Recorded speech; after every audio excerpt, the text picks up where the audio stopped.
Children, today I am going to tell you a fun and informative story. From this story, you will know why we feel hot in summers and cold in winters. This story will increase your knowledge of science and tell you interesting things about the weather. So let's start. Once upon a time, Arav and Sia were playing in the park. It was summer time and the sun was shining brightly. Arav was drenched in sweat and Sia complained, "Bhaiya, why is it so hot? And why is it so cold in winter? Does the sun change its heat?"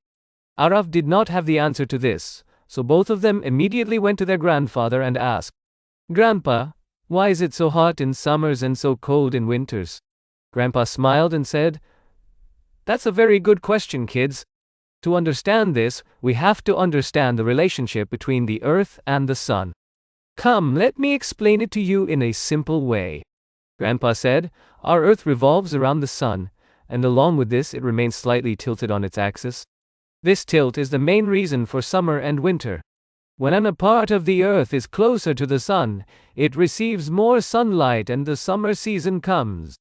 We call this summer season." Sia asked, "So is the earth facing away from the sun in winter?"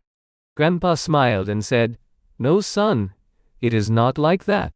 In winters, the earth is not far from the sun. But the earth is slightly tilted, and because of that tilt, the sunlight falls obliquely, not straight. When the light falls obliquely, it gives less heat. This is why it feels cold in winters. When the sunlight comes straight, it gives more heat. But in winter, when the light comes at an angle, it cannot bring much heat, hence it feels cold." Grandpa took out a torch and a ball. He said, "This torch is the sun and this ball is our earth.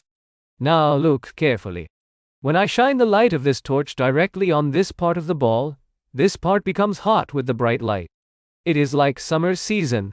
Then he rotated the ball a little and said, "Now look, the light is falling obliquely on the other side of the ball. This is like winter. When the sun rays fall obliquely, we get less heat, and it is cold weather." Grandfather said to Sia, "Look, daughter, understand it like this. When you sit directly near the fire, you feel hotter, because the heat of the fire reaches your body directly.